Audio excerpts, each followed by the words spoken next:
Hi, everyone. I apologize if you hear any weird sounds in the back room, because the heat turns on every so often and it's kind of loud. But it seems like this microphone may not pick up on like other things unless you're talking right into it. So maybe you won't hear anything. But if you do, I'm sorry. I am too lazy to get up and go to the living room to turn the heat down. Um, In case anybody is wondering if my eating habits have changed, they have not. I just got back from Aldi's and this is what I bought. Oh my God, this is embarrassing. Do you know that Alicia calls me embarrassment and I call her sadness? From like Inside Out too. Like I really relate to that embarrassment character. I'm just gonna say that. But anyways, this is embarrassing. Two packs Well, boxes, 2 boxes of chocolate-covered butter cookies. I'm actually looking at one right now. I just got done with it. It was my breakfast. Um, it's imported from Germany. I mean, like, they're really good. This is like I'll eat the whole box in one sitting, um, because why not? I'm not gonna just eat 2 of these things. There's 9 of these little cookie things in there. I eat all of them at once because I don't give a fuck, and it's hard to put them back. I mean, come on. No, thank you. Basically, it's like a meal to me, these boxes of chocolate-covered butter cookies, uh, because like I just said, I had one for breakfast, and last week I had one for, like, brunch, I think. Anyways, I also got 2 boxes of Gushers because I'm still addicted to Gushers. Oh my god. This needs to stop. Oh, this is why. Why do I like these Gushers so I already know why, but like please, like I just wish that I could like let go of these Gushers, but I tried to walk by them and then they called me back. So, what am I supposed to do? I also bought a large chocolate bar, extra creamy. A bag of chocolate peanut butter cups, kind of like Reese's cups. There's a bag of that. I also bought 2 packs of I don't know what's up with me buying 2 of everything today, but I got 2 packs of, like they come in threes, these little cheese and snack packs. Like, on one side is, like, cheese, and then on the other side, maybe there's, like, cranberries or something. I always like to get the ones that have, like, snacks on the other side, like chocolate or, like, graham cracker stuff. Because I'm 12. And 3 cans of Celsius and a whole bunch of cat food. And I got some stuff for Alicia too. So, no, my eating habits have not changed.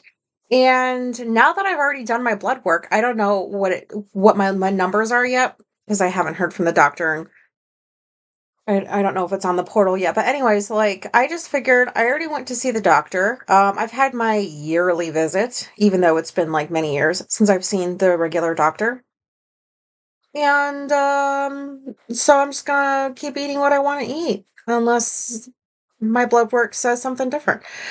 And by the way, I go to this Aldi's like regularly. I stop every so often because like I make a scene on accident, like not on purpose. I'm not trying to draw attention to myself when I go out, but like it happens at this damn store and I don't know why. So today, like I don't know what time is it? It's like noon. So I went, I don't know, about an hour ago. It's like Thursday. So hardly anybody's there really, but there was a line. And it was, like, pretty long, and they only had 1 register.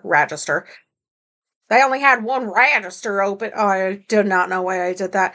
They only had 1 open, and so, like, I stood in the line with, like, other people, and there was some using the self-checkouts, and so, like, this one lady is, like, I don't know, she's, like, a line patroller or something, like she's just walking up and down the line, looking at all the people waiting, then goes over and like looks at the self-checkouts to make sure they're all on and working, and then like turns around and just like looks at us and is like, "Does anybody want to use the self-checkout?" And I'm like, "Oh my god, no, she didn't." And, like, we're all just looking at her. She's like, "These are open. Does anybody wanna use these? Use these. These are open so you don't have to stand in line." And I'm like, "Oh my god, this dumb bitch. Nobody wants to fucking use those because if we did, we'd be over there." I did not say anything this time. Actually, yeah, I didn't make the scene. I had nothing to do with causing the scene. She made her own scene, and nobody knows who I'm talking about, but this bitch embarrassed me like 2 months ago, when I was just minding my own business. So I'm sure I recorded an episode about that. It was that one. I don't know. She just looked like an idiot, and I just wanted to say that is what you get for embarrassing other people. And you even tried to do it again today. Like, nobody wants to use your fucking self-checkouts. Like, pay me to use them. Give me a discount. I'll go figure it out. You wanna, like, give me half off my groceries? Sure. I'll go use a self-checkout at that point. Um, who else is autistic this week?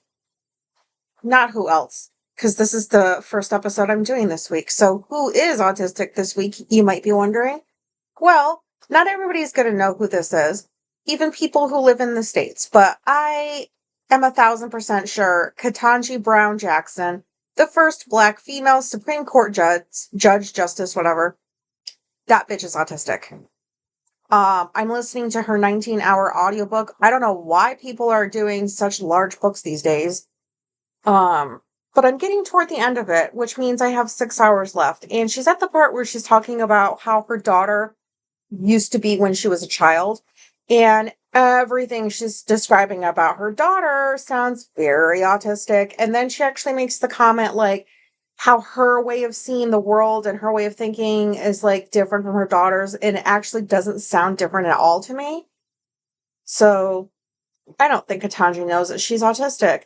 But it's a like she lives such an interesting life. But anyways, I wish she would know that she's autistic and she clearly doesn't. And I was kind of hoping that like sometime soon she'll say that like they were able to figure out that her daughter was autistic when her daughter was a kid. I don't know. But probably not. That is so frustrating when I hear other people talk about being autistic and they don't know they're autistic because I just, oh my God, it bothers me so much. Like if they knew, if they only knew, but it's not my place. Um, so the last time I was on here, I had talked about how something about I needed my wife Alicia to prepare me, give me 2 weeks preparation if we're going to have one of the kids from her side of the family sleep over because we've never done a sleepover because we don't have kids. We don't really care for them too much. Me more so, but Alicia loves her kids, her family, like her siblings, children. Basically, like after I did that episode, the next day, Alicia comes to my room, sits down. She's like, "So I wanted to talk to you about something." And at this point, all these years later into our marriage, it is pointless for me to be like, stop starting things with, I want to talk to you about something, or we've got to talk. Like, how many times have I told you there's better ways to phrase it so that I don't get scared? Because I think it's like about me or something. Like, what did I do? So, yeah, it was the day after, oh my God, like I put it out in the universe. Like, I hope Alicia forgets for at least a year about like the sleepover like she's done before. Well, no, she did not forget. Turns out she just needed to sleep on it. And then she came over to me and she's like, "So I'm giving you a 2 week notice because I would like Madeline to come over." And all I'm gonna say is I really appreciate that Alicia didn't outwardly judge me for my reaction to this. Because I tried I made a fist and I tried to shove it in my mouth and it didn't fit, but, like, that's what I did. I just sat here and I kept trying to stick my fist in my mouth, and I don't know why I did that. That seems like a logical response, and, maybe I was doing it because I really wanted to say a bunch of other stuff. So, I thanked her for the 2 week notice, and I was like, "What if she's bored by us?" Because that's a legit concern. Like, what if we can't offer her enough entertainment. Like, I felt this way when we got our newest addition to the cat family, Philemon. I was like, this cat, I don't know, like, he must have come from a good home or something. Like, what if our home is a downsize? And he's like, this is what I get? Like, I came from that and I'm here. Like, I don't know. I was worried about Phil not really caring about being here, and he's a fucking kitten. Um, but yeah, and how old is Madeline? 11? I forget. She's around that age, I'm sure. And I told Alicia that I'm very afraid that, like, she's just gonna get bored and then she's gonna go home and be like, well, that was so boring. And so Alicia's like, no, she has circled the day that she's coming here, and it's actually for 2 nights. Two. I thought it was one. Alicia said two, because we're going Friday after Alicia gets off of work. We're going to get Madeline. And by the time we get back, it'll be nighttime. And to me, that's perfect. Like, entertain her for a couple hours. She goes to bed. The next day, we bring her back. But I guess we have to keep her that whole next day, too, so that she really gets her visit worth or something. And I get it, whatever. But I'm just like, we're almost like a week out from this happening. Actually, tomorrow will be a week out from when, like, Madeline is supposed to come over. Can you imagine, like, if it was going to be tomorrow? I definitely needed those 2 weeks. Like, I'm so glad she's not coming tomorrow. Like, I kind of feel bad for however I sound for people out there who may be listening to me who love children, who have kids of their own, who, I don't know, probably don't like that I talk about kids like this. And I'm very sorry. But there's a reason Alicia and I don't have them. And so, yeah, Alicia said that she's basically counting down and circling the days, like crossing them off the calendar until she can come here. And she's got like her bag packed already. And so I am going into like self-preservation mode. Like, I'm thinking ahead to like how much time is going to be required of me to like be with this kid, to entertain her. I hate even saying entertain, because like that is such a 90s term. I don't know what people call it these days. If they call it anything. Hang out, I don't know. But like, she's a kid. Like, I say entertain because like I don't know how to keep a kid occupied for very long. Or another adult for that matter. Just myself. You're gonna hear about me talking about this like much more, I'm sure. Probably after the visit. Um, but like, I do love Madeline. It may not sound like it, but I do, and I think you guys probably understand a little bit, maybe, like where I'm at in my head with this. Like, having another human come into our home where no other humans come in, unless they're fixing shit that broke. Um, it's a big deal, even if it's a kid. And, I don't know, I hope someday I don't have to do this, like, be this, like, anxiety or anxious about it. Uh-oh, my talking is starting to not work well. And you know what I said to Alicia as well? I was like, "Do you know how many fucking kids your siblings have?" Me either. There's so many. I don't know. And so she's going to come over, and you know what's going to happen. She's going to go back and tell everybody how much fun she probably had, all the TV she got to watch, or whatever she got to do, because we're definitely letting her do things that her mom doesn't, because that's what you do. And it's fun because you can give them back. Um, but anyway, she's gonna go home. She's gonna tell all the other children in the family, look what I got to do. And then next up is gonna be Bella, the 15-year-old. And then after that, it's probably gonna be James. And I'm saying that with disgust. I realize that I'm not disgusted by them. I don't mean it like that. I just told Alicia, I was like, bitch, we bring her, and then it's gonna be like one kid a month. That's a lot. Because they're all gonna want to come. And oh my God. So thanks for listening to me rant about that. I have one more week to prepare. So I'll do a check-in at some point, maybe. Um, this is embarrassing as well. And I am admitting it because I'm hoping that there's somebody else out there who does this. So like, I think it was the beginning of the year our washer broke, so we had to get a new one, and we got like some fancy one with buttons and sounds. I didn't know they made those. And then, like a couple of months ago, the dryer shit out. And so we had to replace it, and we got the twin to the washers, so so they're matching. And I don't understand all the buttons and like the timed dries and like what kind of drying it does. Like I give no shits about that. I just want my clothes to not be wet. Um, and so like we get this dryer and it's like Bluetooth connected. So like that's good because I got like notifications when the dryer would stop, and then I would have to go down and start it again. Then I go back upstairs and I get another notification. So if I didn't get any of those notifications, nothing would get dried. I hope that made sense.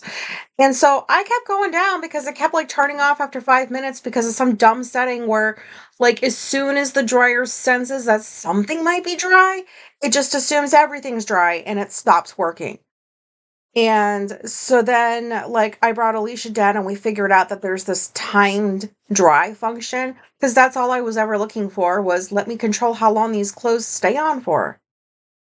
And so I figured out that it just takes an hour for a decent sized load of laundry to dry, which is like way quicker than like the old dryer that we had. So I've got it down for clothes. But now when it comes to like washing comforters, like I sleep with a comforter, Alicia sleeps with her own comforter, and we sleep in the same bed and somehow it works. I don't want to touch her like bare feet. I think feet are gross. It's just like she's a messy sleeper. I'm probably a messy sleeper. So anyways, we sleep with our own blankets on ourselves. I'm sure we're not the only ones who do this. But basically, so I can't figure out how long it's supposed to take for me to for me to dry my comforter. Mine is like more bougie than Alicia's, so hers is done in an hour because it's like paper. I don't know. I was like, how does this shit keep you warm? And then mine's not. Mine's like bougie. And so 3 weeks in a row, I slept with a damp comforter on top of me because I can't figure out the timing. And I was too lazy to go up and downstairs and like bring it back down and like put it back in the dryer. And I was just frustrated. Like, and then, like then the second week, it fooled me. It made me think it was all the way dry. I even like, I turn it inside out and wash it, or not wash it. I turn it inside out and dry it that way too. So it's not like I don't know to do that. And then when I went to bed that night, it was like, ha ha, bitch, still damp. And then last week, same thing. 3 times now, I don't know how to completely dry my comforter. And did I give this comforter longer to dry this time? Yes. I thought like 20 minutes would be enough, but I guess not. So today's the day that I do sheets and blankets, and I'm going to be washing and drying this comforter again. And I'm going to see if I can't go to sleep tonight with a dry comforter. Does anybody else in their 40s do this? Has anybody just been like, oh, well, I'm just going to sleep with this not all the way dry comforter, and I'm going to curl up in this little spot and hope I get warm? I mean, that's embarrassing.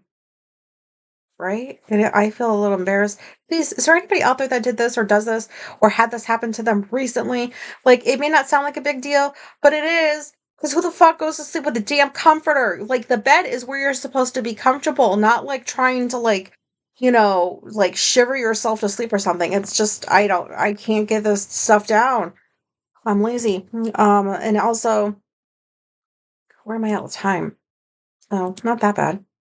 Um, I'm sorry that these episodes probably sound like weekly updates of my life, but I'm all these episodes in. What do I have left to talk about? And it's all autistic related, so I hope it's helpful.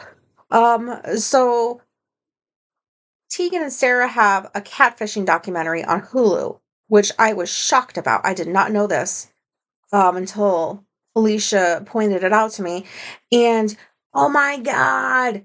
I had no idea. So, like, Tegan got catfished, like, there was this person, like, just pretending to be her for years, and I have always wondered why Tegan and Sarah were so private. There's nothing wrong with being private people, especially when, like, you're public. You know, like, I don't blame people for that. I just always had this sense over the years that, like, they were extra private, and I always wondered, like, why was that? Um, that's the best way I can describe it. And then I watched this documentary, and I was like, "Well, that makes sense. Um, why they're very private people now because they don't want people pretending to be them." So I would suggest anybody watch that documentary. That is some crazy shit. And it's Tegan and Sarah, so if you like them, you owe it to them and yourself to watch that documentary. Um, Also, if nobody's on Substack, here's something that might entice you. Jamil is on Substack now. Like, what the fuck? If you don't know who that is, I am so sorry for you. But that bitch has graced us with her presence, and I am so happy. Like, I love her so much. Um, you should too. Mhm. And if you don't, that's okay. Something that like I need to ask everybody is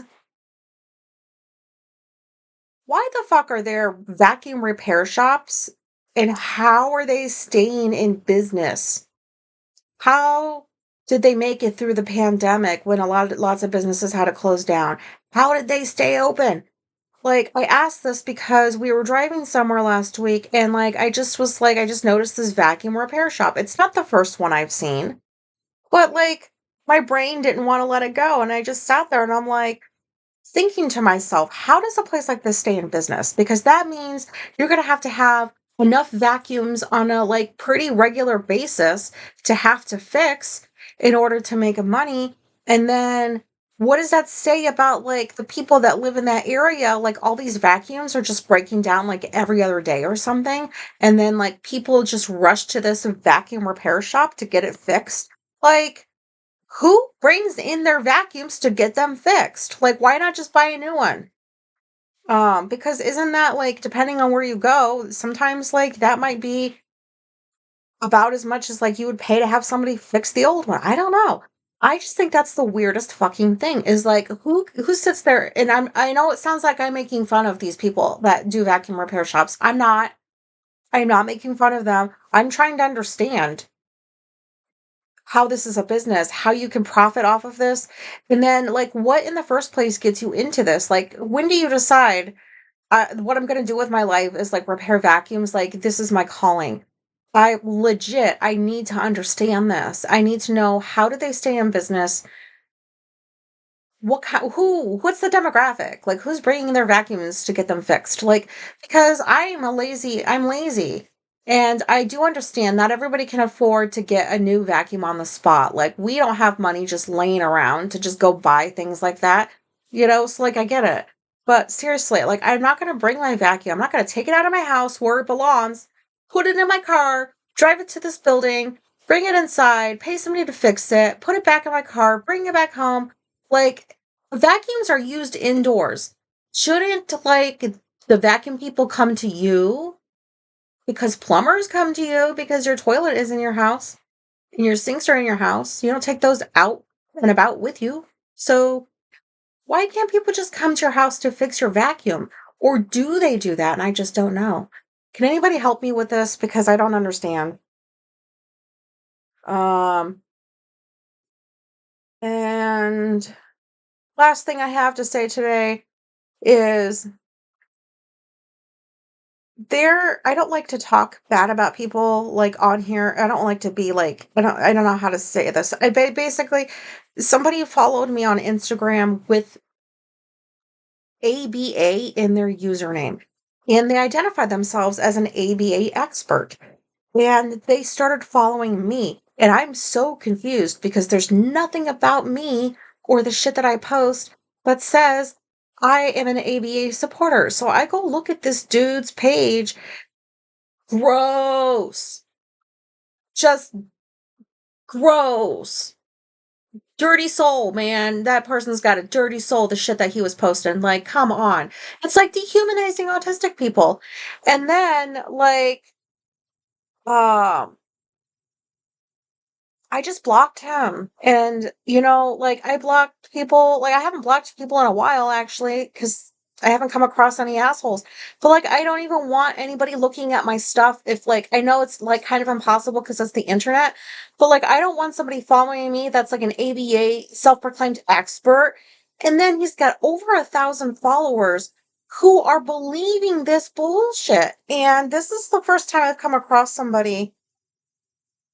Actually, no, this was the second because just the day prior, somebody over on Substack was like wanting to like leave comments on my stuff, and they are all about anti-gay, anti this, anti that, but pro ABA. You know, that's kind of gross, and it's disappointing that people are doing this shit still.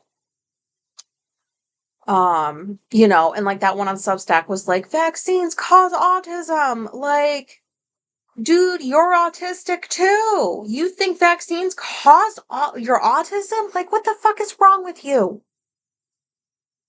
Okay, rant over, I guess. Was that a rant? I'm gonna end this episode now. Um, I don't know what else to say, but I'm pretty like, these are all very autistic things I feel like I've experienced. I don't know. Thank you very much for people who email me. It means so much. I like to get to know you guys because, I find that it's like I still struggle with like social anxiety, but like not so much when I'm talking to like other autistic people. It's great. There's just so much you don't have to say. I don't have to explain myself all the time. Um, it's just very lovely. So thank you for the emails. Thank you for finding me. Thank you for saying hello and for listening to this nonsense. Uh, that I hope isn't actually nonsense, if you know what I mean. And thank you for like people who read my shit. That is so nice of you. I really appreciate it. I hope that you're able to find some value. You probably will find more value in like my writing than my talking, because obvious reasons. Thank you for very much for listening. Okay, goodbye.